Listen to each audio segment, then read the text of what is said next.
Hey guys, tonight we begin with a smile, an ancient Roman smile to be exact. Imagine you're standing in a dimly lit Roman villa, flickering oil lamps casting long shadows on cracked marble. You hear sandals slapping down the stone hall and someone's humming tunelessly.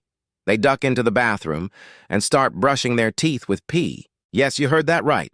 Not mouthwash, not minty paste, straight up human urine, and not even their own necessarily. You probably won't survive this fact if you think Listerine tastes bad. So before you get comfortable, take a moment to like the video and subscribe, but only if you genuinely enjoy what I do here. And hey, while we're settling in, tell me in the comments, where in the world are you watching from and what time is it over there? Now dim the lights, maybe turn on a fan for that soft background hum, and let's ease into tonight's journey together. You're trudging barefoot across warm tiles in a modest Roman domus. You pass a low table where a bronze mirror leans against a jug labeled Urine Humana. Oh yes, this is the family mouthwash. Because in ancient Rome, urine wasn't waste. It was a resource. The Romans weren't doing this as a prank. They believed urine, especially when left to ferment, became packed with ammonia, a strong cleaning agent that could supposedly whiten teeth, freshen breath, kind of, and scour away that nasty tartar buildup. And while they didn't have microscopes or dental school, they did notice something: this stuff worked. At least, to them. Now you crouch beside the jug and wonder who first decided this was a good idea. Historians still argue whether it originated with the Etruscans or passed down from even older traditions. Either way, once it caught on, it spread like wildfire. You see, dental hygiene in Rome was a mashup of home remedies, superstition, and a little help from the gods. If your smile sparkled, it meant Venus might favor you.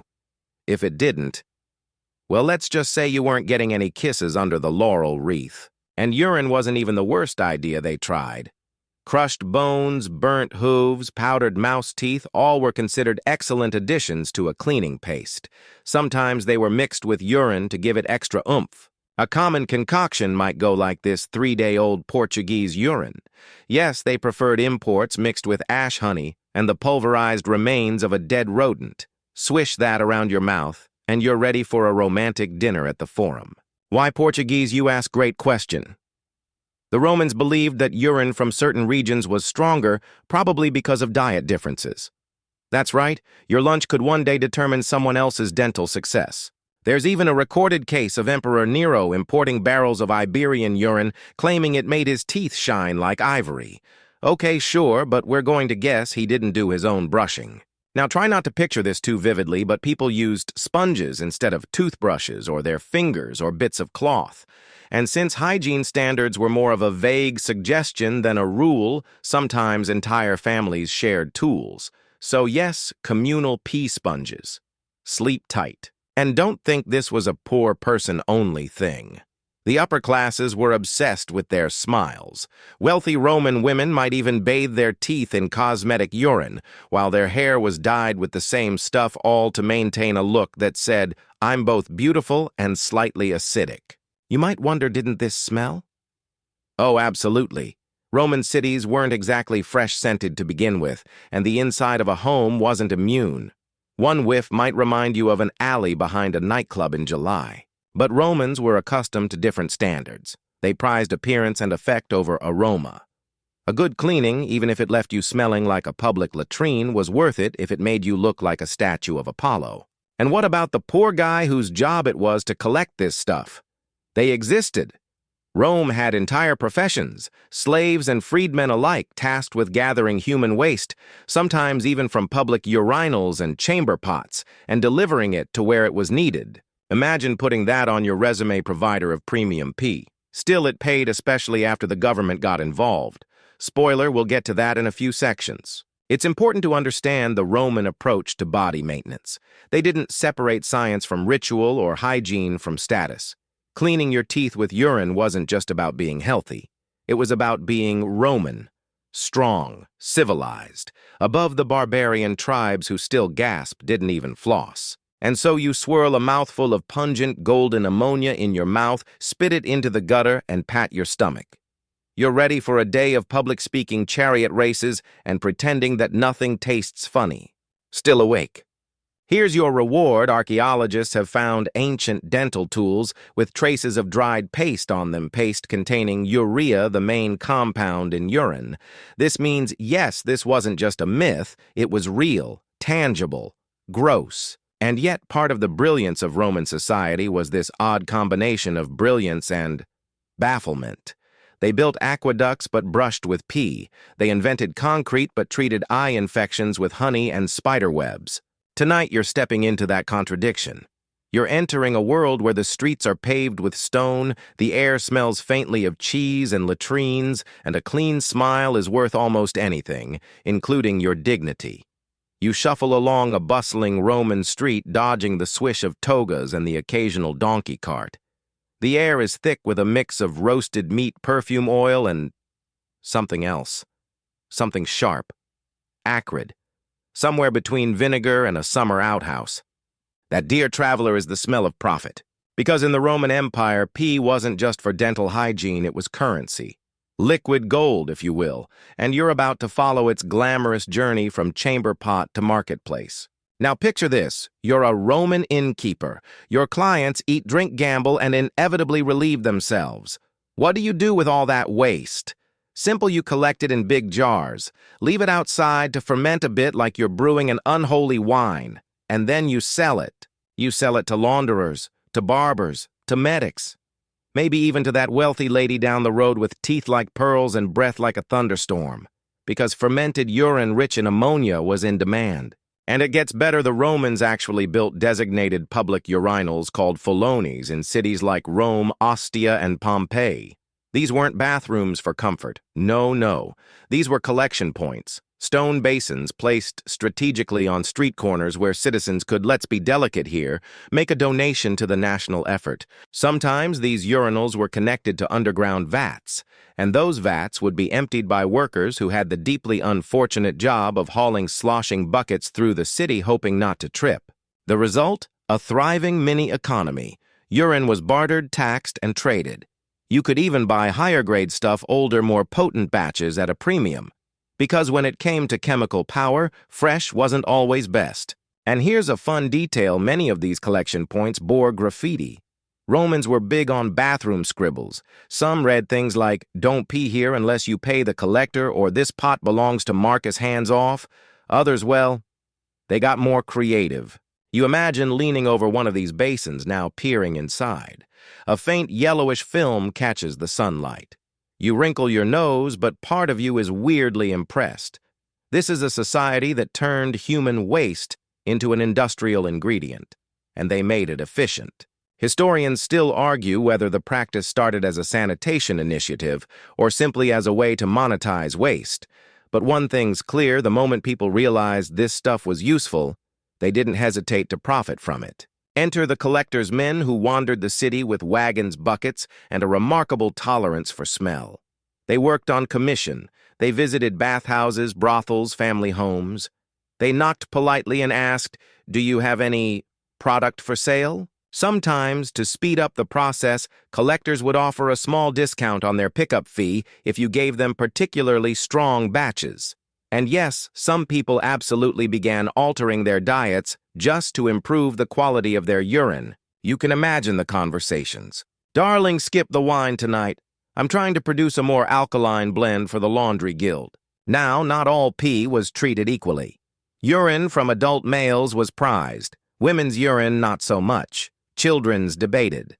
Some Roman sources claim it was too weak, others that it was ideal for certain ointments. The science non-existent, the opinions fierce. All this fluid economy came with regulation. You couldn't just start collecting willy-nilly. Licenses were issued, territories were defined, and if you trespassed into another collector's domain, you'd better believe that sponge on a stick could turn into a weapon.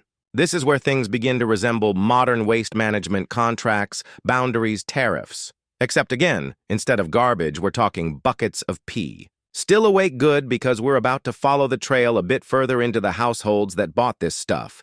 But before we go there, pause for a moment and marvel. This entire system functioned without plastic, without modern plumbing, and yet somehow, they managed to run an empire on human runoff. The economic historian in you is silently clapping. The part of you with a nose, however, is gently weeping. Let's not forget the marketplaces. Vendors would line up jars of various types, some labeled aged 3 days, others Iberian blend. It's like walking through a very disturbing wine shop. And if you ask a seller about their wares, they'll rattle off benefits. This one takes out blood stains. That one whitens teeth and sandals. Oh, this here Cleopatra swore by it allegedly. People bought in bulk, some for their laundries, others for their medical clinics.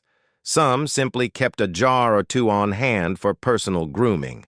And just like with olive oil or garum, that's fermented fish sauce, by the way, another Roman classic quality mattered. You might even get some social judgment if you used the cheap stuff. Oh no, Julia. She brushes with local street pee. So embarrassing. It's worth noting no other ancient civilization seems to have created an entire trade ecosystem around urine like the Romans did. Egyptians used it for medicine. Greeks used it occasionally in dyes. But the Romans industrialized it. They weren't just collecting it, they were managing it. Which leads to an unavoidable truth: to be a Roman was to live in a world where everything, and I mean everything, had value. Olive pit's fuel, ash soap, pea profit. You take a final stroll through the Roman market, now able to spot the pea stalls by their telltale scent.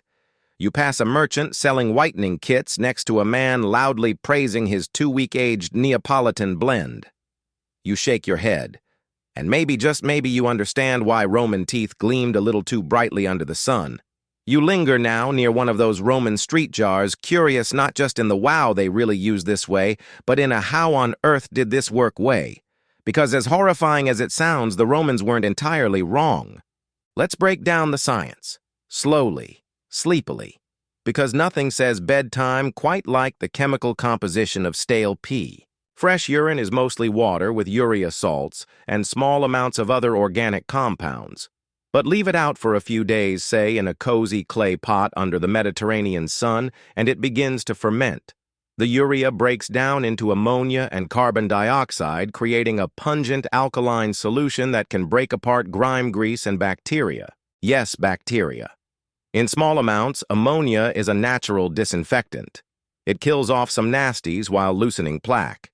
Think of it like a primitive mouthwash, just one that makes Listerine taste like a summer breeze by comparison. And here's the wild thing: the Romans didn't know about molecules or pH levels. But they observed. They saw that fermented urine whitened tunics and polished sandals. Someone, maybe a bored slave, maybe an innovative barber, decided to try it on teeth. The results: not minty fresh, but effective. The ammonia lifted stains and may have even reduced mild infections in the mouth. That's right. Your new nighttime toothpaste, courtesy of Rome Eau de Alleyway. Now imagine crouching over a small basin, dipping your cleaning cloth in a solution that's been stewing for days. The smell hits you first, sharp and sour. You dab at your teeth, carefully rubbing. There's a sting, maybe. Then, after a rinse, if you're lucky, a glance in a bronze mirror. Whiter. A little shinier. Totally worth it. Historians still argue whether the ammonia alone was responsible for the visible cleaning, or if the grit of mixed-in ashes and bone fragments helped scrub away surface stains. It was probably both.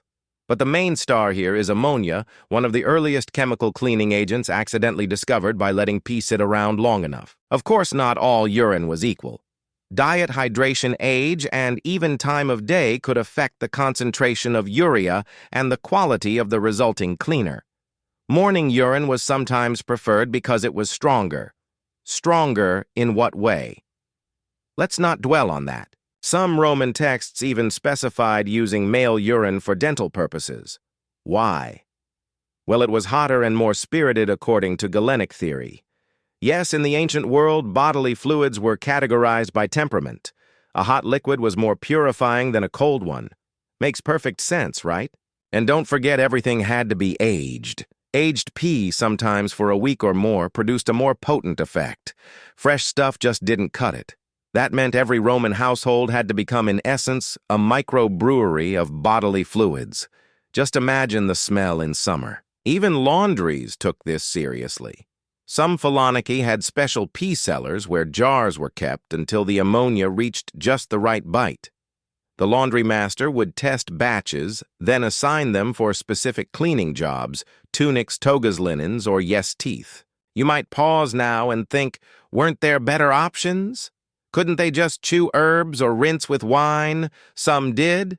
Mint, myrrh, and charcoal were all used in various combinations, but none offered the dramatic whitening power of ammonia. And Romans loved a good aesthetic transformation. You weren't just cleaning your teeth. You were performing a kind of alchemy, turning the base and lowly urine into something elevated beauty. Vanity, after all, has never minded a little stink. But while the ammonia did its job, it wasn't without downsides. Overuse could damage enamel. Prolonged exposure might irritate gums. Some Roman physicians cautioned against using it too often, especially if your mouth already had ulcers or wounds. Did people listen? Probably not. If your neighbor's teeth were dazzling and yours looked like a mosaic tile, you reached for the nearest jar. Social pressure is eternal. Now lean closer to that pot again. You notice how the rim is stained, how the liquid inside almost shimmers in the low light. That's the fermentation at work. There's a thin layer of bubbles, maybe a bit of organic scum. And it smells confident, like something that believes in its own abilities a little too much. One Roman writer, Pliny the Elder, actually cataloged over 30 uses for urine, from mouthwash to laundry detergent to foot fungus cure. He didn't say whether any of it was pleasant, but he did list them all dutifully, like a man determined to be helpful while holding his nose. You have to give the Romans credit. They knew how to get every drop of usefulness out of a thing. No waste wasted, no bodily function left unmonetized. And yes, other cultures dabbled in urine. The Chinese used it in medicine. The Greeks mentioned it in dyes. But only the Romans turned it into an empire-wide commodity. Only the Romans said, let's not just tolerate pee, let's build around it. You stand now beside a villa courtyard where a servant empties a chamber pot into a sealed jar. She wipes her hands not with disgust, but with professional detachment. This is just part of the job, and somewhere inside her employer is whitening his teeth. Swish, spit, smile. There's something kind of poetic about it, isn't there? The same waste you flush away every day was once prized, once valued, once stirred, sniffed, and carefully aged like a fine wine, except that instead of sipping it, they rubbed it on their incisors. Tonight, let that weird little fact drift with you into sleep. The next time you brush your teeth staring into your reflection, consider the long, odd path humanity has taken to get from jarred urine to peppermint sparkle gel. You wake up, or maybe you're still dreaming, and suddenly you're in a Roman beauty salon. It's not like any salon you've seen before. No calming music, no warm towels, no gentle cucumber eye masks. Just a clay room that smells vaguely of vinegar ash and something biological. You watch as a wealthy Roman matron reclines on a low couch, her head tilted back while a servant carefully applies a facial mask made of crushed snails and honey. Her arms are dyed yellow with saffron. Her teeth have just been cleaned with fermented Iberian urine, and on a nearby shelf sits a pot of crocodile dung. Because if you thought the urine was bad, let's just say the Romans were nothing if not creative in their pursuit of beauty. From the moment they woke to the moment they stepped outside, Roman citizens were immersed in rituals, daily grooming, health tonics, skin treatments that would make a modern spa technician either faint or reach for a hazmat suit. Let's start with the hair. Blonde was in. Roman women and sometimes men went to great lengths to lighten their locks, especially using soaps and pastes that included, you guessed it, urine. Preferably stale. It stripped pigment efficiently, though it also left a scent you couldn't quite ignore.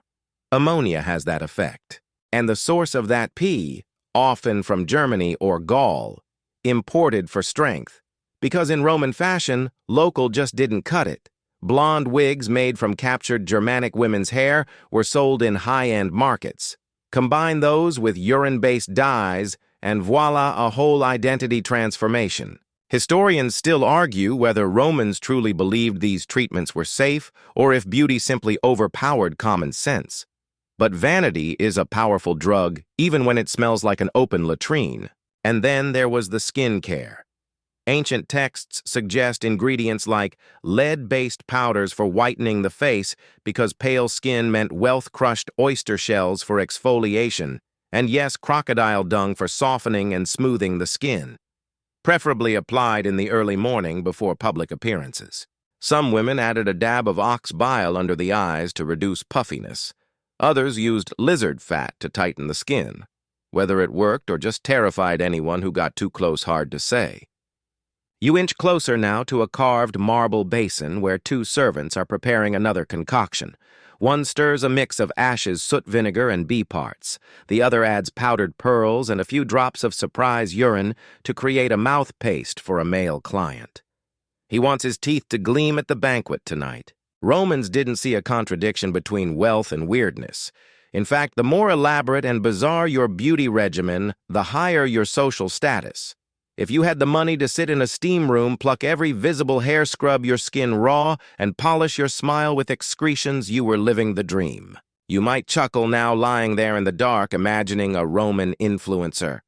Hey guys, today we're doing a skincare tutorial featuring snail slime and German urine. Don't forget to like and subscribe. And speaking of influencers, there were trendsetters back then too. Noble women and actors set the tone for beauty rituals. Empress Poppaea Nero's second wife was said to bathe in donkey milk and apply gold leaf to her face nightly. Gold. On her face. Just because. Of course, not every Roman could afford gold masks and imported wigs. The lower classes had their own versions, more soot than pearl powder, more local pea than Iberian blend. But the desire to beautify to dazzle at the public baths or the forum was universal. And here's a strange detail to tuck into your dreams. Roman men were just as invested in appearance. They shaved, exfoliated, tweezed, oiled, perfumed, and even dyed their hair. A strong jawline was nothing without a polished smile and perfectly shaped eyebrows. Barbershops, tonsustrini were everywhere. You'd walk in, get a shave, maybe a haircut, maybe have your teeth rubbed down with a special polishing paste. Some included vinegar, some included charcoal, and some ammonia-based mouthwash from, you guessed it, the Fullonicae down the street. It's worth noting these grooming practices weren't just cosmetic. There was a moral angle. To be unclean, unkempt, unplucked, that was barbaric. Literally. To look civilized meant smooth skin, fresh breath by their standards, and orderly hair. Even funerals had beauty rituals. Before being cremated or buried, the deceased might be cleaned, perfumed, their teeth scrubbed with a soft cloth. Because even in death, your appearance reflected your honor. And let's not forget the elite gatherings. At fancy banquets, smiles mattered. So did fragrance. Guests would evaluate each other not just by conversation, but by how they looked and smelled. Arriving with yellowed teeth or visible sweat stains, social suicide. You picture it now, a grand dining room, torches, flickering peacocks strutting along a mosaic floor. A woman leans in to whisper a joke, and her teeth shine suspiciously bright. Somewhere across the room, a man silently judges, "That's definitely Spanish pee." It's absurd, but also human. The ancient world was just as obsessed with beauty as we are, only with fewer safety regulations and a much higher tolerance for body fluids. And so the next time you pass a modern salon and catch a whiff of lavender oil, take a moment to be grateful.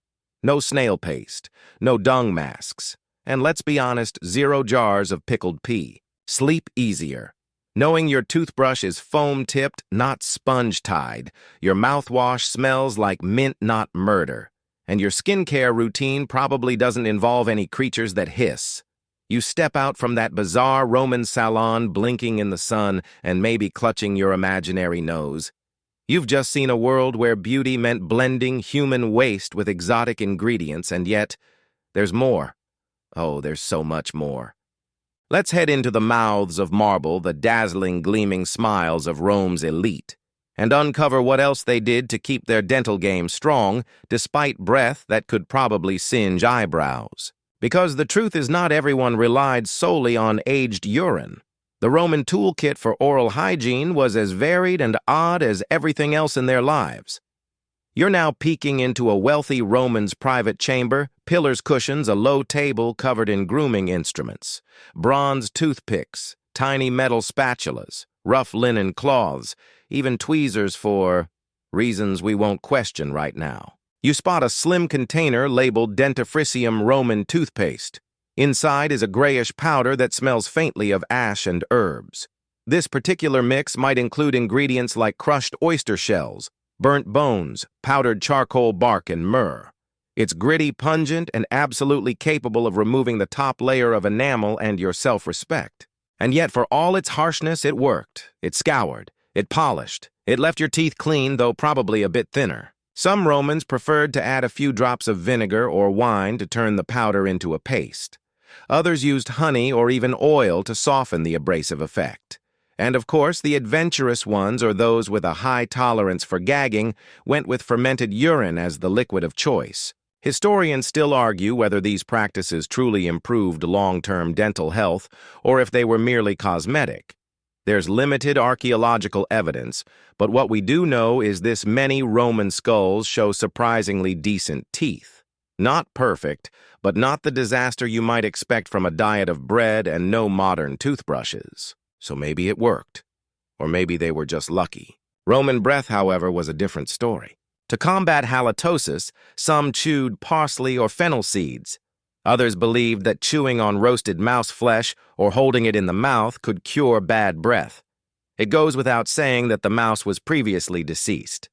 Probably. Another method involved swishing a mixture of vinegar and crushed mint leaves or even rose petals. That sounds almost pleasant, until you remember that this was often in addition to the urine rinse. There were also commercial remedies sold in marketplaces, tiny vials of mouth perfume, often a mix of herbs oil and resin. Not quite toothpaste, not quite cologne, just a desperate attempt to balance out the bouquet of ammonia and old bones. You wander through a market now, your sandals crunching across gravel. A vendor waves you over, offering breath stones made from pressed herbs and chalk. Guaranteed to sweeten your mouth, he claims, even after garlic and fermented goat's milk. You thank him politely and decide to breathe through your nose. And for all this effort, the Romans still worried about appearances. Public speeches, romantic overtures, business deals all required a presentable mouth. In a world where social status could hinge on eloquence, keeping your teeth and tongue in check was practically a survival skill. But not everyone had access to top-tier tools. The poor often made do with rough cloths, salt, or even sand. They'd rub these along their teeth to scrape off debris, followed by rinsing with water or leftover wine if they were feeling fancy. And toothbrushes. Not quite. The closest thing was a chewing stick, a twig from a specific tree frayed at one end. You'd chew it until soft, then use it like a tiny mop. Some cultures still use versions of this today, though they usually don't soak it in urea beforehand. As you drift past more homes, you see a variety of mouth care routines happening. A young boy being scolded for using too much powder, a soldier gritting his teeth while rubbing them raw with ash, a senator spitting into a basin and admiring his reflection. Everyone's chasing the same thing: a mouth that's clean, or at least looks clean. And here's a quirky twist: some Romans believed that whiter teeth could reflect divine favor. If your smile shone, the gods were smiling on you. This tied oral care to religion, to fate, to the cosmos itself, which honestly is a lot of pressure for a tooth. Remember earlier when we mentioned the cosmetic line between health and status? Well, that blurred even more when people started dyeing their teeth. Not just whitening them, coloring them. Some elite women used red pigment to give their gums a rosier look. Others used gold leaf on front teeth to show wealth. A few even painted decorative patterns on their canines, like bizarre dental tattoos. It wasn't just about health, it was art. Mouth art. And don't forget the poets. Roman writers loved a good dental insult. Martial, the snarky epigram master, often mocked bad breath and missing teeth in his enemies. "She's lovely," he once wrote, "but her mouth smells like yesterday's latrine." Subtle. These lines reveal something else public opinion mattered. A beautiful mouth could open doors, but a foul one could close them forever. And if you didn't try to fix it, if you let your smile go gray and sour, society noticed. So you rinse your own teeth now in the darkness, thankfully, with modern paste, and appreciate the strange continuity.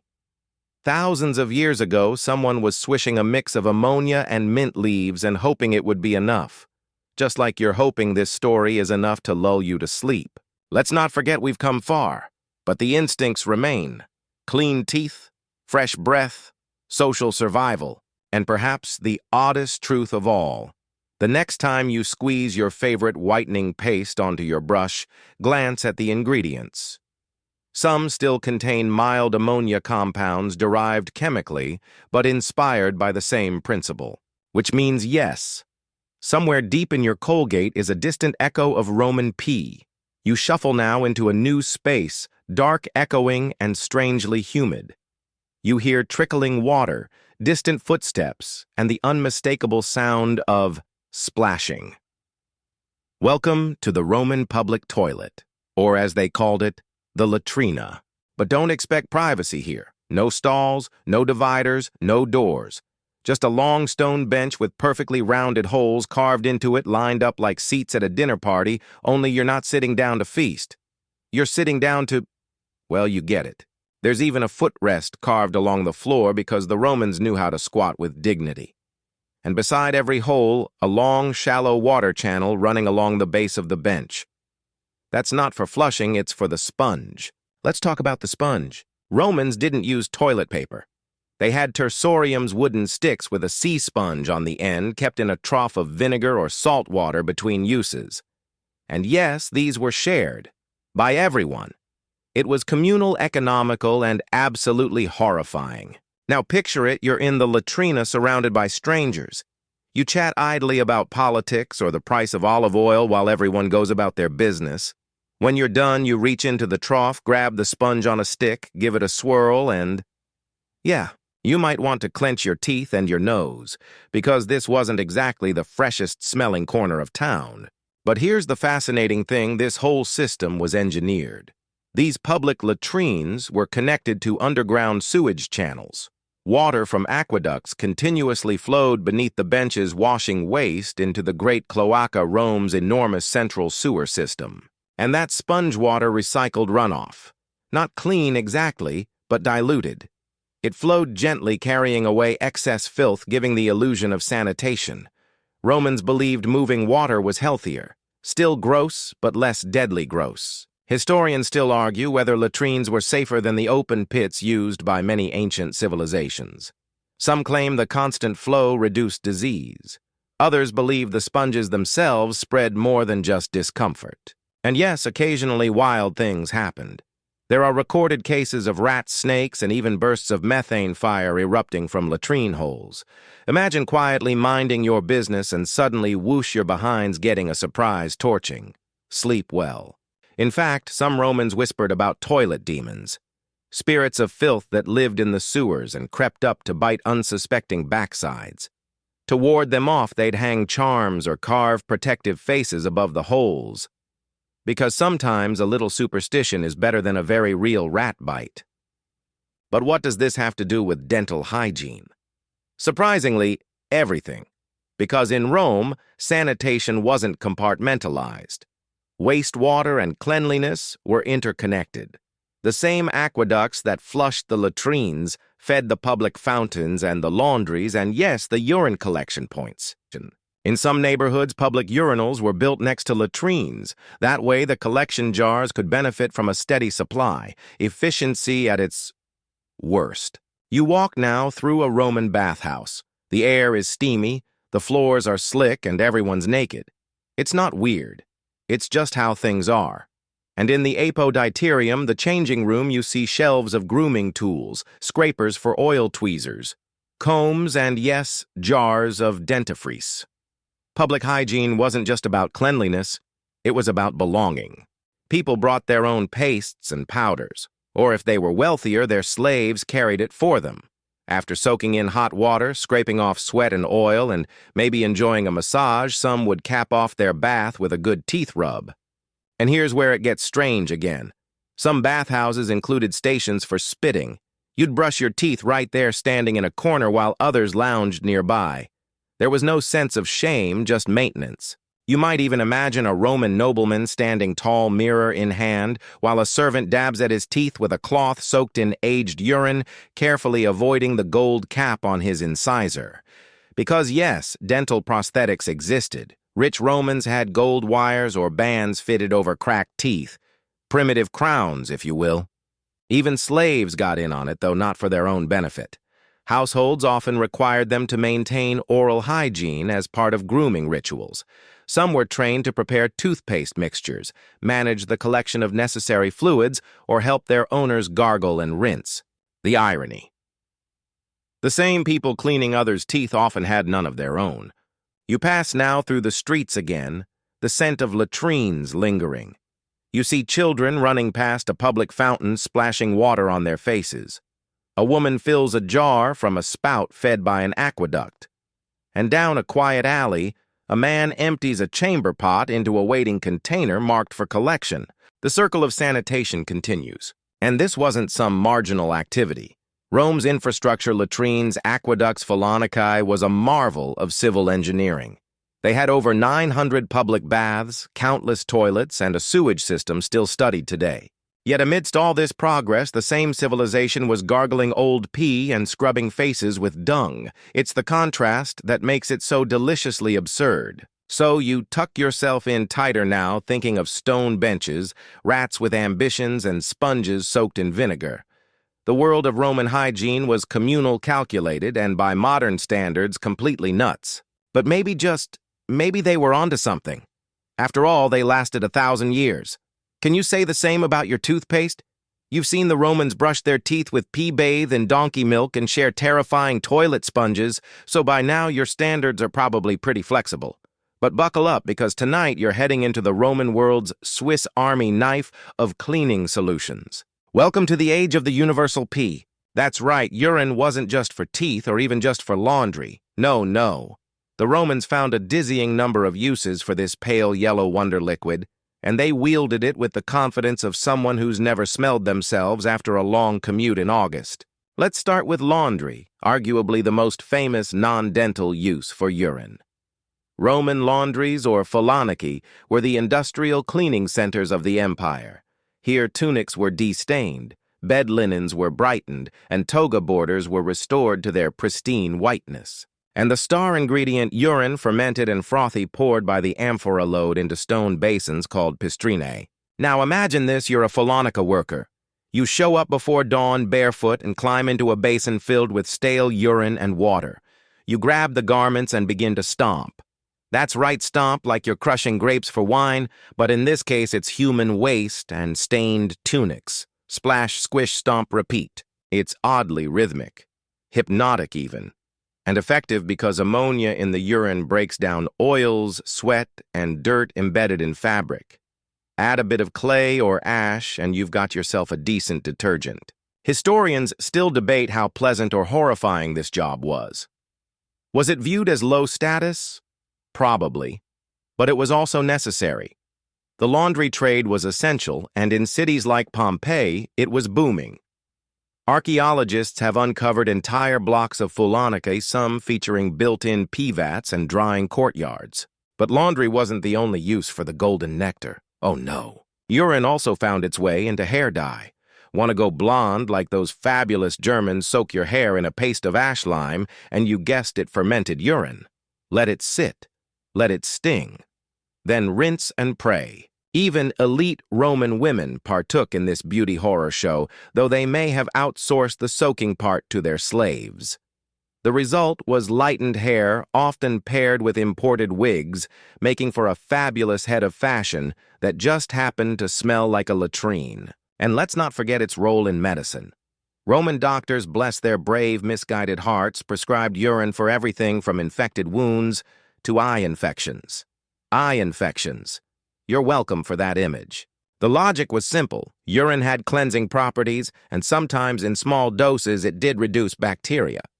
But whether the patient recovered because of the pee or in spite of it, that's the debate. There's even evidence it was used to clean surgical tools. Need to sterilize that scalpel, swish it in old urine, and call it a day. Nighty-night indeed. Oh, and wounds. Soldiers on the frontier were known to clean cuts with urine when fresh water wasn't available. It wasn't ideal, it wasn't pleasant. But in the absence of options, a warm splash of self-made antiseptic might have been the best bet. And if you were especially daring or just wildly trusting, you might find yourself drinking urine as part of a healing ritual. Some texts mention this, although thankfully it seems to have been rare, used to cleanse the body from within. Historians still argue how widespread these internal urine therapies were. Some claim they were fringe practices, others believe it was relatively common in certain religious cults or regions. Either way, you'll be sticking to chamomile tea tonight. Urine was even used in metalwork. Tanners used it to soften leather. Dyers used it to set colors. Blacksmiths occasionally employed it to temper blades or clean metal before engraving. Essentially, if you had a substance that needed to be broken down, lifted, soaked, bleached, or cured, urine was your best friend. In one documented case, parchment makers soaked animal skins in urine to remove hair and prepare them for writing. So if you ever see an ancient scroll, just know somewhere in its lineage is a little splash of ammonia magic. You might be wondering, was there any part of Roman life untouched by this fluid? Not really. You turn a corner in your mental stroll through Rome and peek into a barber's shop. There, a young man's having his beard trimmed, his cheeks gently wiped with a cloth dipped in perfumed urine. For freshness, of course. And just across the street, a housewife brushes her floor with a solution made from crushed eggshells, and you already know urine. It degreases, it shines, it clears the room. There's even graffiti about it. In Pompeii, one wall scrawl reads, "Marcellus cleans better than the gods with nothing but ash and pee." High praise depending on your definition of clean. And yet, for all its pungency and squick factor, there's a weird logic to it all. The Romans saw waste not as shameful, but as a resource, a practical part of daily life. They didn't waste what could be reused. They lived in cycles of water, of waste, of usefulness. It's a mindset oddly ahead of its time. Reduce, reuse, repurpose, even if it stings your eyes and burns your nostrils. And so you lie there now, eyes closed, imagining the empire running on this hidden economy. Amphorae of olive oil stacked beside jugs of pee. Clean togas flapping beside Fullonic slaves stomping away. Shining swords polished with the help of... well, you get the idea. The next time you throw something away, pause for just a second and ask yourself, what would the Romans do? And then don't do it. You find yourself now walking toward the rhythmic sloshing of wet fabric. There's shouting laughter and the unmistakable squish of soaked sandals on stone. You've arrived at the Fullonicae, the Roman laundry shop. But this isn't your average little wash-and-fold corner store. Oh no. This is an ammonia-powered, stink-filled industrial marvel. The Fullonicae wasn't just a place where tunics got a good rinse. It was the beating heart of Roman cleanliness. Equal parts factory and chemistry lab, these establishments handled everything from simple shirt washing to full-on garment restoration. And yes, the most important employee wasn't a man with a mop, it was the jar of aging human urine bubbling gently in the sunlit corner. You peek through a stone arch and see the scene, barefoot workers up to their ankles in liquid stomping methodically in troughs filled with tunics and cloaks. The floor is slick. The walls are stained, and the air sharp enough to make your eyes water. But this isn't chaos, it's a process. Each Fullonicae was carefully structured. The front was often the customer-facing area where garments were dropped off and picked up. Behind that lay the vats, large stone basins sunken into the ground, where laundry workers, many of them slaves or lower-class freedmen, stomped clothes clean using a potent mixture of water clay and, of course, ammonia-rich urine. The Romans even had terms for this process. Fullones were the launderers, and urine referred to the collected liquid gold. And when you stomped laundry in that heady mixture, it was called calcare, which literally means to tread. This wasn't a gentle swirl. It was a full-body aerobic workout. Workers would stomp scrub ring and rinse, then spread garments out in courtyards to bleach under the Roman sun. Later steps included brushing the fabric with special paddles and pressing them flat with heated stones. And guess what? Fullonicae had regulations. Yes, even Roman laundries had government oversight. Inspectors could fine a laundry if their rinse water contaminated public streets or if they left garments drying in unauthorized areas. There was even a licensing system for operating one of these fragrant factories. Some Fullonicae became so successful they developed their own logos, basically the Roman version of a business brand. One famous site in Pompeii featured a mosaic showing a launderer with a giant cloth and the words, Fullonica, Stephanie Stevens Laundry. Good old Stephen, the bleach king of Pompeii. Historians still debate how wealthy a successful Fullones could become. While most workers lived hard lives, the owners, if their shops served the right clientele, could rise in status, especially if they handled garments for the upper classes. And the products of these Fullonicae were in high demand. Romans owned limited clothing, most garments were costly and handmade. So preserving, cleaning, and reviving these pieces wasn't just about hygiene, it was about economics. Clothes that had dulled in color could be treated with special post-wash processes involving chalk and clay to make them look newer. Faded whites could be rebleached. Stained togas could be returned almost spotless. All thanks to, among other things, vintage urine. You watch now as a worker ducks into a back room. Their amphorae of urine are stacked in a cool corner, carefully labeled by age and source. One jug reads, "From Public Fountain Day 3. Another Forum Collection Best Quality. It's a little like fine wine, only terrible." Sometimes the Fullonicae even employed children to help gather fresh supplies from nearby urinals. They'd be sent out with buckets and a smile, knocking on neighbors' doors or loitering near public toilets with the eagerness of tiny entrepreneurial waste collectors. And when demand was high, the government stepped in. Enter the vectigal urinae. That's right, the urine tax. In the 1st century, CE Emperor Vespasian introduced a levy on urine collection.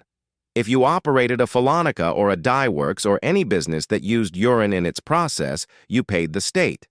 No free pee. The story goes that when his son Titus questioned the dignity of taxing such a substance, Vespasian held up a coin and famously asked, "Does it smell?" Titus answered no. Vespasian replied, "Yet it comes from urine." Hence the phrase, "money doesn't stink." Vespasian even had his name immortalized in French public toilets. Vespasien's, a little tribute to the emperor who monetized human waste. So yes, a literal pee tax funded parts of the empire. That amphitheater may be built with profits from public urinals. That triumphal arch, possibly paid for with, let's say, fluid assets. This all sounds absurd, and it was, but it also worked. Rome didn't have the concept of waste as we do today. Everything could be recycled. Everything could serve a purpose. Even the thing your body expels as useless could become someone else's path to a cleaner tunic and a shinier reputation. And in a society where status mattered, clothes mattered. You couldn't walk into a Senate session wearing a stained toga. You couldn't stand in the forum or pose in a marble bust looking like you'd been sleeping in a grain sack. So the Fullonica wasn't just a cleaning house. It was a gateway to acceptance, a re-entry point into polite society. You brought your tired, stained garments and you walked away wrapped in dignity even if you smelled a little zesty. As the sun sets over the workshop, the workers wring out the last tunics, sweep the sloshy floors, and light a few oil lamps.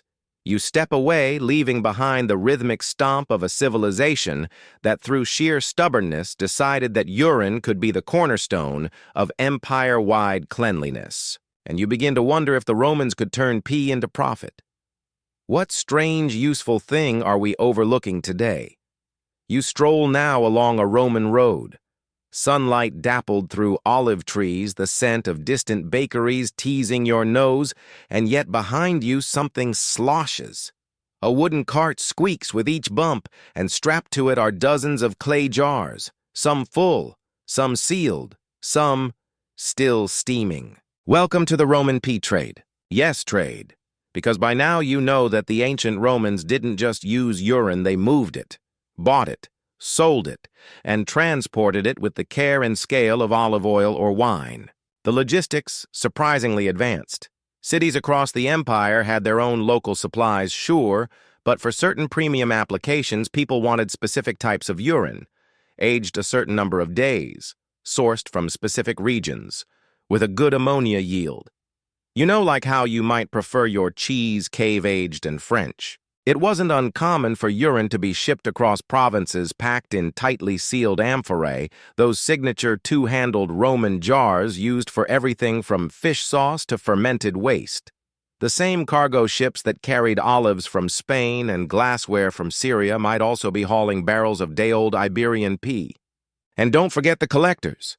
Not the guys with little buckets hanging around the latrines. We're talking about professional traders, men who operated at the imperial level. They coordinated with taverns, bathhouses, and public toilets to collect in bulk. Then, like well-oiled delivery networks, they carted the goods from port to port, road to road. The empire even had designated way stations mutations for animals and cargo. Traders could resupply and, in some cases, offload waste material to regional processors.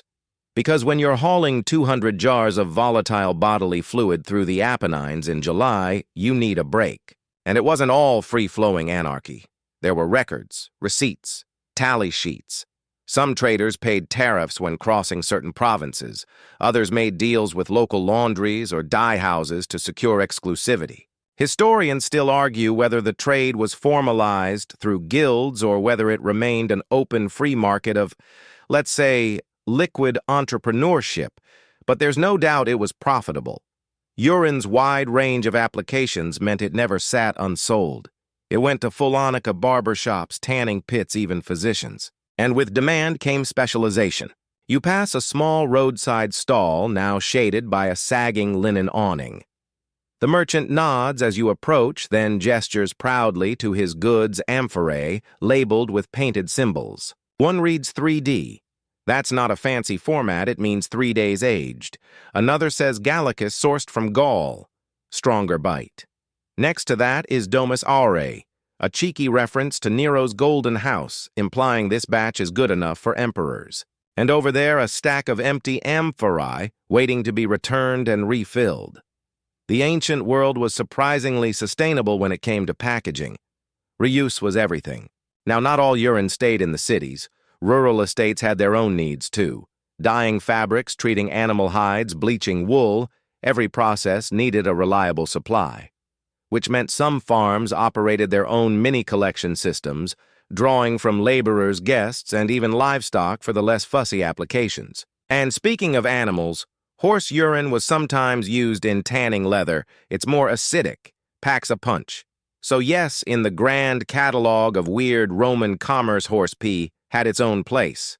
The upscale market. You picture it now, a caravan of donkeys clopping along a dusty road, each carrying 2 clay jugs hanging from their sides. Behind them, a trader with a sun-scorched face squinting toward the next town where a Fullonicae awaits. This isn't glamorous work, but it's vital. The same way the empire relied on grain from Egypt and marble from Greece, it relied on urine to keep itself polished, presentable, and mildly disinfected. And don't think the Romans were secretive about it. These traders were respected, if not exactly celebrated. They knew the chemistry. They understood the shelf life. They spoke about pH without knowing the term balancing the freshness with fermentation like seasoned sommeliers. Some even developed a kind of sommelier patter. Ah, yes, this blend is sharp, but it settles into a rich alkaline finish with notes of despair and garlic. You might chuckle, but clients took it seriously. A poor quality batch could ruin a load of clothes, or worse, a face full of ammonia burn. That kind of mistake didn't go unnoticed.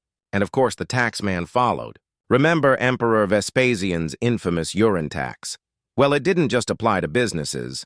In some regions, urine traders were taxed per amphora or per root. Officials tracked the flow pun intended and made sure the empire got its cut. One inscription even references a dispute between 2 Fullonicae over the delivery rights to a specific urinal. That's right, a turf war over pee. This corner latrine belongs to the House of Livia. Trespassers will be fined. It's easy to laugh now, but imagine the stakes if your laundry depended on reliable deliveries. You needed that supply.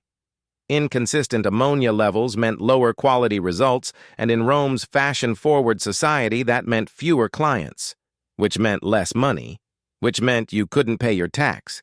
It was all connected. And there's something else, something quieter. This entire trade, unpleasant though it was, also symbolized the Roman ability to turn waste into worth, to find use in what others discard, to transform something shameful into something necessary.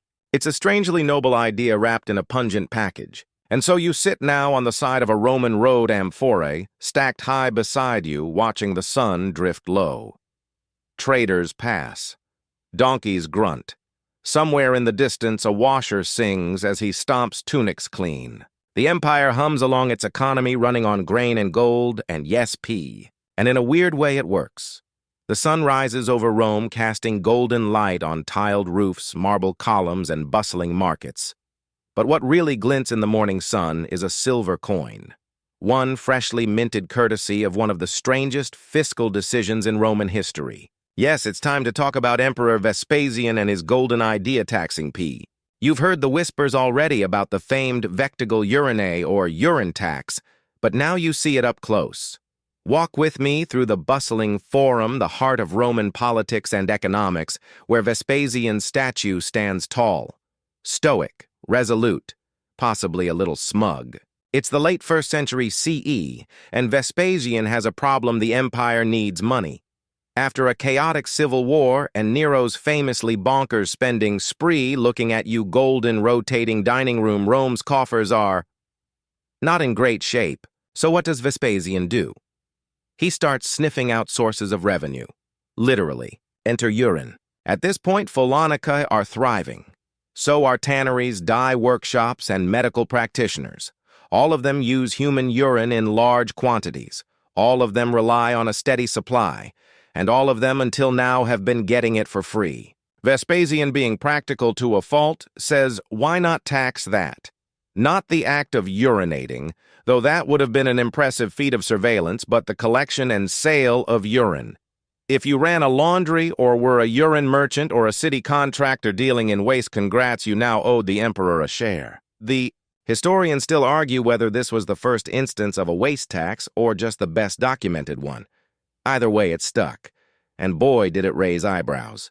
His son Titus was reportedly horrified, not just by the smell, but by the optics. Father, he asked, how can you possibly make money off this? So Vespasian pulled out a coin from the first collection, held it up to Titus's nose, and said the now legendary phrase, pecunia non olet. Money doesn't stink. And just like that, the phrase passed into history and into every future economics class where someone discusses sin taxes and creative revenue streams. But the tax wasn't just about clever quips. It had real effects. Collectors now had to pay a fee to retrieve urine from public urinals, some of which had been newly constructed to streamline the process. These urinals were actually designed for this purpose-raised stone basins with outlets leading into sealed jars. Simple, functional, and profitable. In turn, those collectors would raise prices when selling to laundries and dye houses, so the cost trickled down like, well, you know. And while some businesses grumbled, most adapted. They passed the cost to customers or found ways to justify the new rates, now with imported alpine urine worth every denarius. Interestingly, this tax didn't cause major uproar. Romans were used to creative taxation. Fish sauce taxed. Slave manumission taxed. Windows in your house also taxed. Urine was just one more thing on a long, weird list. But the real genius was in what this tax funded. Vespasian reinvested it into public works, new roads, temples, repairs on aqueducts and public baths, infrastructure that directly improved daily life funded in part by the contents of public chamber pots. You can imagine the quiet irony, someone stepping into a sparkling new bathhouse, never realizing that the marble was paid for by the laundry sludge down the street. You walk now along a street newly paved, the stones still white with fresh lime. A municipal worker tips his cap his wages paid by the tax. A Fullonicae nearby receives its daily shipment stamped with a mark proving the fee was paid. There were even inspectors to enforce it. Men who traveled from district to district checking that public urinals were properly registered, that collectors had their licenses, and that no one was diverting flow, so to speak. And yes, there were pee smugglers. Because if there's a tax, there's a loophole. Some clever individuals began collecting urine without registering selling it off-market or bribing local officials. Black market urine isn't a phrase anyone should have to say out loud, but here we are. Some Fullonicae also began sourcing urine directly from private homes to dodge the fees. We'll collect your family's finest, no questions asked, and no taxes either. It was quiet, illegal, and slightly warmer than you'd prefer. But like most Roman systems, it persisted because it worked. The economy adapted, the people adjusted, and the government got its cut. It's also worth noting that Vespasian's reputation didn't suffer for it. In fact, he was admired for his thriftiness and problem-solving. After the extravagance of emperors like Caligula and Nero, Vespasian's down-to-earth, fiscally responsible leadership was a breath of fresh air, even if it smelled faintly of vinegar. To this day, his name lives on. In France, Vespasiennes are public urinals named in his honor, monuments to a man who looked at a full pot and saw a full purse. And perhaps that's the greatest legacy of the urine tax, the way it reframed value. It reminded Romans that nothing was truly useless, that even what they flushed or sloshed could become part of something bigger. You settle into your thoughts now, hearing the clink of coins in the distance, the echo of sandals on marble, and the soft splash of commerce in action. It's strange, isn't it, to think that something so basic, so overlooked, could be valuable, could hold up an empire even if only by the edge of its sponge. So next time you pay your taxes, maybe take a quiet moment of gratitude. At least you're not being charged for using the bathroom. At least, not yet. You find yourself standing in a candlelit study, its shelves lined with scrolls, tablets, and jars of strange powders. A physician leans over a wax tablet, scribbling notes with a stylus. There's a patient nearby sitting nervously on a bench, and in the center of the table, because of course, is a small amphora of urine. Tonight we enter the world of Roman medicine, where the line between science and sorcery was thinner than a strand of unwashed hair. And yes, bodily fluids played a starring role in the show. By now you know Romans cleaned their teeth with aged urine. But what if I told you that same bottle could also cure infections, soothe burns, and calm the gods? According to the medical theories of the day, it could. Let's start with the doctors. Roman physicians, some Greek-trained, some self-taught, some barely literate, worked under a blend of Hippocratic ideas and homegrown superstition. One of the guiding principles of ancient medicine was humorism, the idea that the body contained four main fluids: blood phlegm, yellow bile, and black bile, and that health was achieved by keeping them in balance. Urine was thought to be the byproduct of this balance, or imbalance. That meant it wasn't just waste, it was a diagnostic tool. Doctors examined its color, smell, even texture. Bright yellow, you're healthy. Pale and watery, weakness. Thick or cloudy, maybe an infection. Reddish, trouble. Frothy. Definitely something mysterious and ominous. Historians still argue how much value ancient physicians actually gained from these observations, but one thing is clear: urine testing was the original urinalysis, and Roman physicians did it all the time. Once you've analyzed the sample, that's where the creativity really begins. Got a rash, dab it with fresh urine, yours or someone else's. It cleanses and cools. Got an earache? A few warm drops will fix that. Especially if the donor is a child or a young virgin, they believed the purity of the source made it more powerful. Have a sore throat, gargle it. Inflamed eyes, apply gently with a cloth. Yes, they put it in their eyes, repeatedly. One Roman recipe passed down through medical scrolls called for morning boy's urine as the key ingredient in an eye salve. Another used it to treat acne and sunburn. Cleanse the face with the water of man's nature, the scroll reads, as if that's supposed to sound soothing. You might recoil now, but think about it: in a world with no antibiotics, no antiseptic, and limited understanding of germs, anything that had a noticeable cleaning effect was worth trying. And urine fermented high in ammonia did have that effect. Was it safe? Not always. Was it effective? Occasionally. Was it standard practice? More than you'd expect. And this wasn't just for humans. Veterinary manuals recommended using urine on horses' hooves to treat rot. Farmers might splash it on sick goats or even use it to ward off pests in the barn. You'd be hard-pressed to find a Roman farm that didn't smell a little tangy. And let's not ignore the spiritual side. Urine wasn't just medicine, it was magic. Some believed it had protective properties, especially if collected at dawn or on specific festival days. Superstitious Romans might sprinkle it around doorways to ward off evil. Others used it in rituals writing curses, or love spells sometimes with ink mixed from, yes, you guessed it, human fluids. And still others believed drinking it could cure internal imbalances. It's not common, but it's there scattered in the footnotes of ancient texts, always phrased carefully, a draft of one's own morning essence taken for 3 days. You don't need to finish that sentence. You already wish you hadn't started it. You walk now through a small village where the local healer, more herbalist than doctor, prepares a tonic for a swollen joint. Chamomile, crushed garlic, and 1 ladle of urinum maturum mature urine. The patient wrinkles their nose but drinks it anyway. Not because they want to. Because they have no better option. That was the reality for many Romans. You didn't take medicine because it was pleasant. You took it because you hoped it might work. And if that meant bathing your eyes in your neighbor's pee or rubbing your gums with it, well, what was dignity compared to relief? There's even evidence that Roman soldiers carried small jars of their own urine while on campaign. Not for drinking usually, but for cleaning wounds. If you were stabbed or scraped and clean water wasn't around, that pungent little amphora might be your best defense. And some field doctors recommended mixing it with wine to sterilize tools or ease the pain of surgery. One scroll suggests boiling urine to make a kind of tea, then using it as a poultice. If you're still awake and your stomach's intact, congratulations. You're officially tougher than half the Roman army. Let's bring it all together. Roman medicine was messy, rooted in observation, half-guided by myth, and totally without microscopes. But within that chaos there was experimentation. Urine, as disgusting as it seems, was one of the few tools that had actual chemical power. The Romans noticed. They used it. They wrote it down.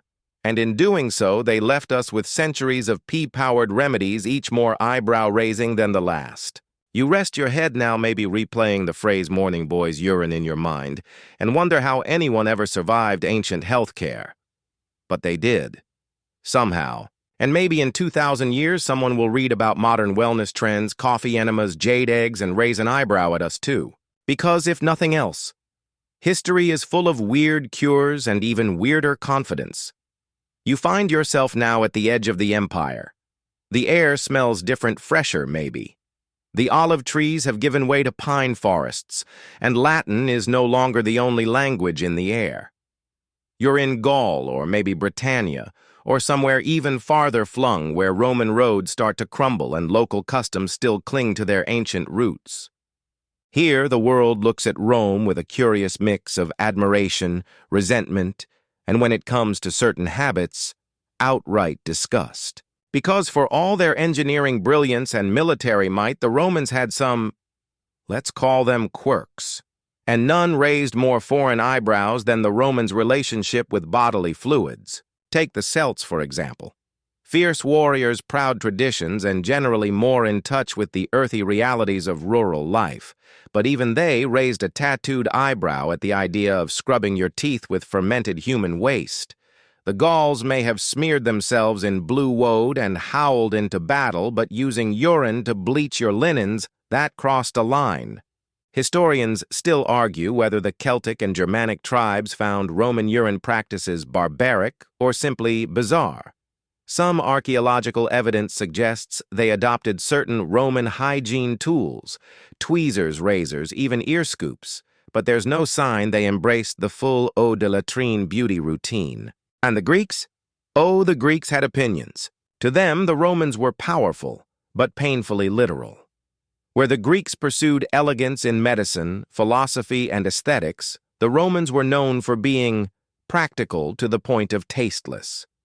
Greek writers like Galen and Plutarch often referenced Roman habits with a mix of scholarly concern and subtle shade. Of course, they'd write the Romans find cleansing in ammonia, but they also believe cabbage cures drunkenness, so perhaps moderation in imitation is wise. The Egyptians, on the other hand, weren't quite so squeamish.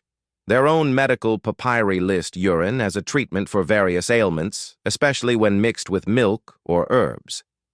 Cleopatra herself is rumored to have used fermented animal urine in her skincare, though that's likely apocryphal and definitely unpleasant. Still, the Egyptians understood the logic, even if they might have preferred a little more frankincense with their funk. And then there were the Judeans. Living under Roman rule but following distinct religious laws, they viewed many Roman hygiene practices as outright unclean. Jewish ritual purity was a foundational part of life, and while bathing was important, smearing yourself with excretions, however effective, was deeply taboo. You can imagine the cultural confusion. A Roman official struts through Jerusalem with gleaming teeth and reeking breath, utterly baffled why no one's impressed. It wasn't just the smell, it was the symbolism. Many non-Roman cultures saw urine not just as waste, but as something morally impure. To turn it into a cleaning agent, or worse, a beauty product, flipped their worldview upside down. And this tension played out in literature. Take the Roman satirists, who often referenced how uncultured foreigners viewed Roman customs. Martial Juvenal and even Horace poked fun at the contrast. Rome, with its marble buildings and golden goblets, still had citizens spitting out mouthfuls of pee in public squares. Meanwhile, up in Germania, the tribes stuck to fir tree tar for dental care. It didn't smell like a urinal, but it did stick in your teeth. So you know trade-offs. Foreign diplomats visiting Rome would sometimes write letters back home full of compliments about the architecture and veiled horror about the habits. The fountains are splendid, one might say, but the citizen's breath could fell a horse. And when Roman soldiers marched into new lands, spreading culture as they went, locals took the aqueducts, the bathhouses, and maybe even the wine, but very few adopted the pea-stained sponge method. Funny that. Even within the empire, some Romanized regions resisted the smellier customs. In Gaul, for example, archaeological evidence shows adaptations to Roman baths, but with slightly altered hygiene routines. Shared latrine sponges, not as popular.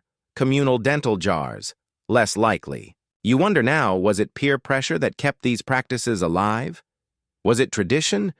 Or was it just one of those things that made sense until someone outside the system pointed out how absolutely bonkers it sounded? It's a little like being at a family dinner and suddenly realizing no one else eats pickles with ice cream until your cousin from out of town politely gags. And yet some cultures did borrow bits and pieces. In parts of North Africa, Roman cleaning techniques, including urine for laundering, survived even after the fall of Rome. Not because they loved the smell, but because the chemistry worked. You pass now through a dusty outpost town. A Roman bath stands crumbling at the edge of a hill, its once grand columns leaning slightly. A local boy kicks a pebble near the entrance, eyeing the place with mild disdain. To him, it's just a ruin. He's never rinsed his mouth with anything but river water. His clothes are washed with lye and soap root. He's heard stories, though, stories of Romans and their jars. He thinks they're funny, but his father remembers. He once worked in a Roman Fullonicae. He knows the sting of ammonia on raw fingers. He knows the coin jingling in his pouch came from the very thing everyone else was throwing away. That was the Roman genius, wasn't it? Not just conquering land, but reshaping how people thought, making the unacceptable acceptable, making waste into wealth. And for all their absurdities, that influence lingered. Even after Rome fell, echoes of their hygiene rituals remained in pockets of Europe. Medieval tanners used urine. Some monasteries kept scrolls describing its uses. Barbers preserved whitening recipes quietly, maybe shamefully, but they persisted.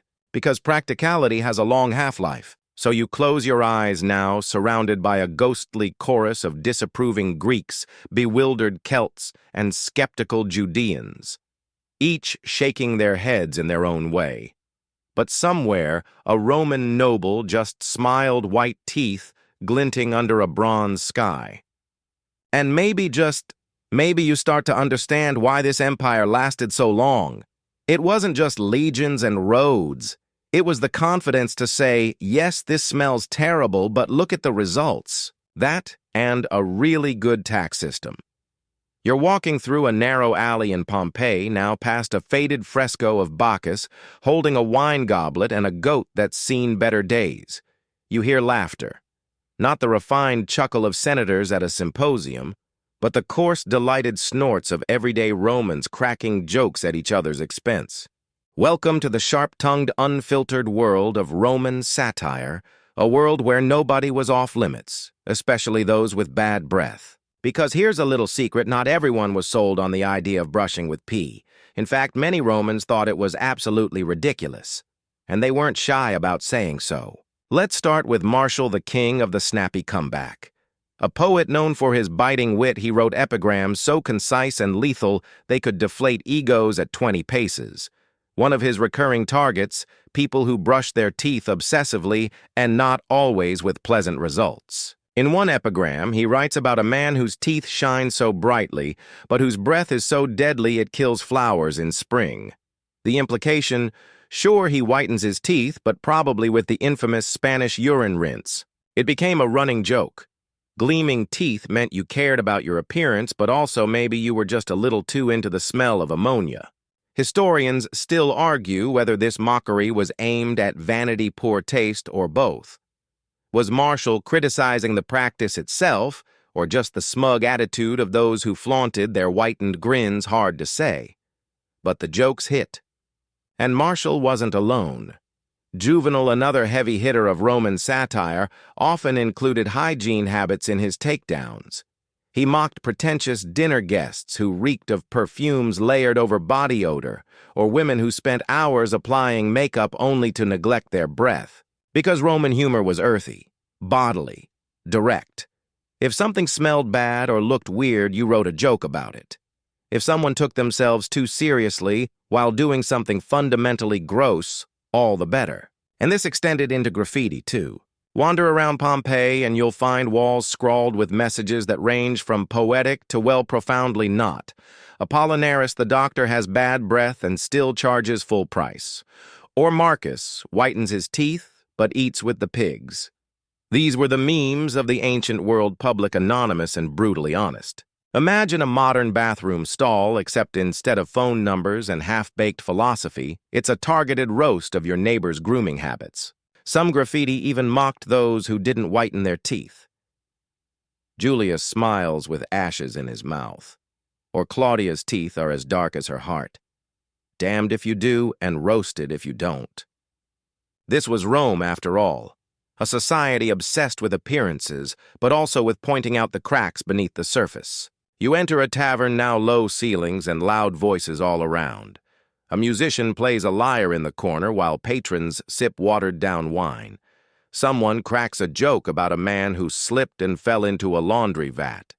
He went in, a man came out a bleach mark. Laughter erupts. Someone mimes the act of scrubbing teeth with a sponge on a stick. Someone else mimics the sour face of that first swish of ammonia. The humor lands because everyone knows it's real. This satire, this open mockery, didn't mean Romans rejected the practices.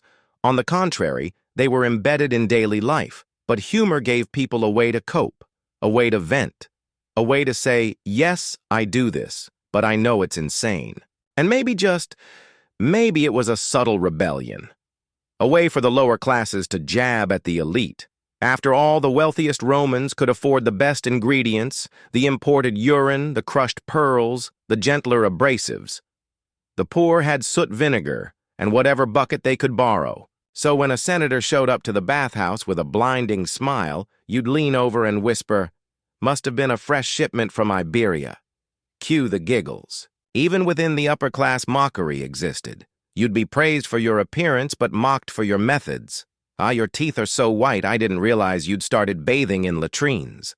The satire kept people grounded, reminded them that status wasn't always synonymous with wisdom or good taste. And yet, despite the jokes, the practice endured. Why? Because it worked, sort of. Or at least it made people look like it worked. And in a society where public image was everything, where your face was literally carved into marble for future generations to admire, that mattered more than the occasional punchline. You're back on the street now, walking past a row of shops. One sells bronze mirrors, another fragrant oils. And next to it, a laundry with a sign that reads, "Brighten your tunic, polish your smile." A joke, maybe. Or maybe just good marketing. In a way, satire was Rome's version of Yelp. Loud, unfiltered, and very, very public. It didn't change the culture, it reflected it. The jokes weren't meant to stop the practice. They were just a reminder we're all in on the same strange game. Let's at least laugh while we play. So as you pull your blanket a little tighter, drifting into that hazy space between thought and dream, imagine a Roman poet somewhere sitting on a stool, sipping sour wine, and scrawling yet another insult on the back of a scroll. Nice smile, Marcus. Pity it smells like Caesar's stable. The street grows quieter now. The vendors are packing up, the bathhouses are closing, and even the poets are too sleepy to keep mocking anyone's hygiene. But in the candlelit corners of Roman homes, something softer flickers, not jokes or satire, but curiosity. Because beneath all the habits, all the customs, all the roasted punchlines, one question has always lingered quietly. Why did the Romans really do this? Why truly did brushing your teeth with urine become so accepted, so widespread, so Roman? The answers aren't as obvious as they might seem. Historians still argue whether it was primarily a practical decision, a cultural norm, or a reflection of deeper societal values. Maybe it was all three. Maybe it depended on who you asked. You begin your slow walk now through a scholar's chamber, scrolls stacked beside dried herbs, tiny wax tablets filled with looping Latin script. The air smells faintly of ink and old books. On the wall hangs a painted bust of Hippocrates, watching over it all like a weary grandfather. And on the desk, a clay jar with a sealed lid, labeled Urine di Tertia, Urine Day 3. You pick it up, you pause, you ask the question that echoes through time. Why would anyone willingly do this? Let's break it down gently. The practical answer is chemistry. We've said it before, aged urine ferments producing ammonia, a compound with legitimate cleaning properties. It disinfects, bleaches, loosens gunk. For a civilization that had no antibacterial soap, no toothpaste, no sterile wipes, that was pretty magical. So when someone tried it and noticed it worked, they passed it along. A friend, a neighbor, a slave who needed something to clean their master's linens. Word traveled. And before you knew it, it was in every alley, courtyard, and Fullonicae vat. But that doesn't explain why it stuck. Why generations of Romans kept doing it, even after being mocked for it, even after experiencing the sting and stink. That's where culture comes in. Romans valued appearance deeply. They didn't have social media, but they had forums, bathhouses, games, dinner parties. Everywhere you went, someone was watching, judging, and your teeth. That was part of the package. A gleaming smile meant sophistication. It meant you belonged. That you weren't a barbarian scraping dirt with a stick. You were civilized, clean, Roman. So even if the method was unpleasant, even if it turned your breath into a weapon, people did it because it meant fitting in. Because not doing it meant risking whispers behind your back or a line of poetry with your name attached to it. And what about status? Urine might sound like a poor man's tool, but the process behind it, aging it properly, mixing it with imported powders, knowing when to use it, could be a whole little science. Wealthier Romans had access to better supplies, stronger batches, gentler abrasives, even perfumed additives to mask the sting. To say I use Iberian dentifrice wasn't just a hygiene choice, it was a flex. And then there's ritual. Romans saw the body not just as a machine to clean, but as something deeply tied to health, the gods, and public identity. Daily maintenance wasn't optional. It was how you showed respect to yourself, to society, even to deities. Brushing with urine. It might have started as a hack, but it quickly became a ritual. Just another part of your morning, like praying at the lararium or splashing cold water on your face. Over time, you don't question it anymore. It's what's done. And here's a quieter, more human answer. They were used to it. The Roman world smelled different, looked different. The thresholds of disgust were shifted. Chamber pots were part of daily life. Public toilets were social spaces. Blood, sweat, and excrement weren't neatly sealed behind pipes and packaging. In that world, urine wasn't the horror it is to us. It was part of the natural cycle. The body gave it. The world used it. End of story. You pause now at a family dinner table, low cushions, platters of figs and bread, and a small basin for hand washing. A teenage girl excuses herself to the courtyard, rinses her teeth with a cloth soaked in a mysterious solution, and returns like nothing happened. No one blinks. No one flinches. It's just Tuesday. And you wonder, were they aware of how strange it was? Did they sit under the stars and think, this is a little gross, right? Or was that just our modern lens creeping in? There's no scroll that records a Roman saying, to be honest, I hate this whole urine thing. But you can hear the doubt buried in their jokes. The eye rolls in the graffiti, the sarcastic poems. Still, they kept doing it. Because social conformity is a powerful force. Because tradition wears down resistance. Because when everyone's doing it, you stop asking why and start asking how much. And so the habit endured. Not because it was beloved, but because it became normal. You breathe in now deeply. The scent of ink dust may be something faintly vinegary. You feel the weight of thousands of years of shared habits, strange rituals, and compromises people make just to belong. And maybe in that moment it makes perfect sense. Because humans do weird things. For beauty, for health, for acceptance, and for Rome, where marble gleamed, emperors rose and fell, and dental care was one swish of ammonia away from immortality. It was just another part of the legacy. You're in a twilight version of Rome now. The streets are quieter. The marble baths echo with wind instead of laughter.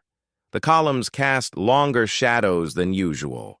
And as you walk, you start to notice something strange. There are fewer jars, fewer amphorae stacked behind laundries, fewer labels for aged Iberian blend, fewer people rinsing and spitting. You're watching a habit disappear. Because by the time the Western Roman Empire begins its slow unraveling somewhere around the 5th century CE, the golden age of pee-based hygiene is also fading. Not all at once, not dramatically, but like everything else in Rome, it frays at the edges before the center gives in. So what happened? The reasons are as layered as the empire itself. For one, the infrastructure begins to crumble. Aqueducts are damaged, baths, neglected public toilets abandoned. The networks that once moved water and waste start to break down. And without those public collection systems, urine becomes harder to source, store, and use at scale. You can still brush with pee technically, but it's no longer convenient. And then there's the changing cultural tide. As Christianity rises, new ideas about cleanliness, morality, and the body begin to clash with older Roman rituals. The idea of rubbing excretion on your face or letting a stranger's urine touch your gums suddenly feels not just weird, but sinful. Early Christian texts emphasized modesty and spiritual purity over outward vanity. Saints weren't praised for white teeth, they were praised for suffering humility and smelling faintly of incense and hardship. And while Christians still valued bathing, many monasteries had baths. The elaborate grooming of the Roman elite became a symbol of pride and decadence. Historians still debate how much Christianity directly caused the shift in hygiene, but one thing's clear: the old habits started to feel pagan, worldly, improper. And once something becomes morally questionable, it doesn't take long to disappear from public life.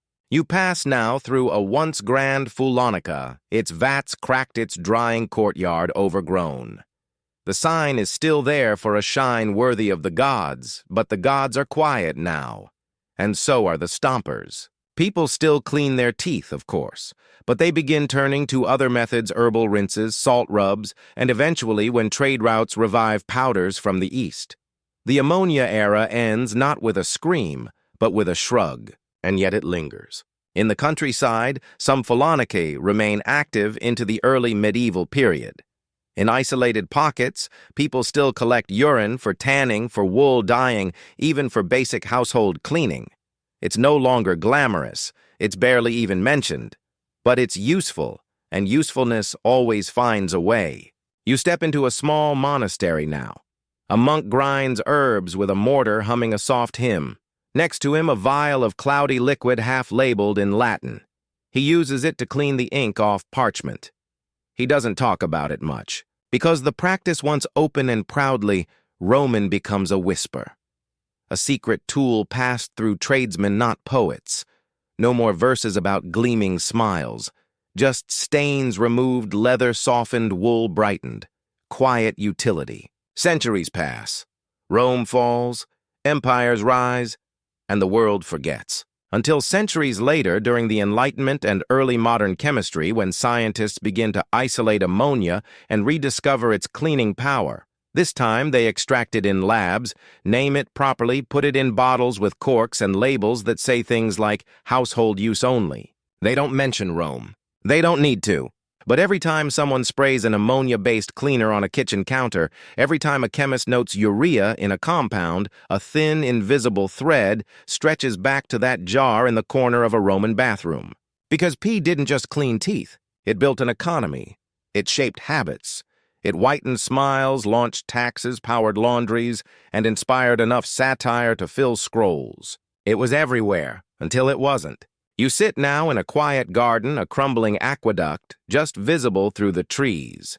You breathe in the dusk. The wind rustles leaves. A lone fig drops beside you. There are no more amphorae, no more stompers, no more jars on polished shelves. But in some strange way, it still lingers in science and language, in the echo of Marshall's jokes in the infrastructure that once carried it from home to vat to empire. You smile, hopefully minty fresh. And as the stars prick through the Roman night sky, you let the last strange truth settle in your thoughts. Even pee can be history. Wind down 300 words. Now that we've wandered through alleyways and bathhouses, sniffed amphorae, and winced at toothpastes we're thankful never to taste, let's slow everything down. The sounds of the Roman city soften. The crowd noise fades into gentle murmurs. The clatter of sandals and splash of water sink into the background, replaced by a low, steady hum, like distant rain on tiled roofs or waves against a stone dock. You imagine yourself wrapped in a clean, dry toga. Maybe not bleached with anything weird this time. Maybe just sun-dried linen soft against your skin. You sit beneath a fig tree, the moon hanging low above the ruins, the air still warm from the day. Let the details of tonight blur gently names, facts, strange practices, and stranger tax laws. They don't need to be remembered now. You've already walked, far listened long, and imagined more than most people do in a week. And even if the idea of brushing with pee still lingers somewhere at the edge of your thoughts, let it fade now like the scent of smoke after a bathhouse fire, like the soft hiss of water slipping down a worn aqueduct, like the empire itself. Breathe in slowly. Let go of the satire, the scrolls, the jars, and the stomping. Keep only the quiet knowledge that even the most ordinary things most of us never think twice about, once carried whole civilizations. And if they could turn even this into something useful, maybe there's hope for all of us. Good night, time traveler. Sleep softly.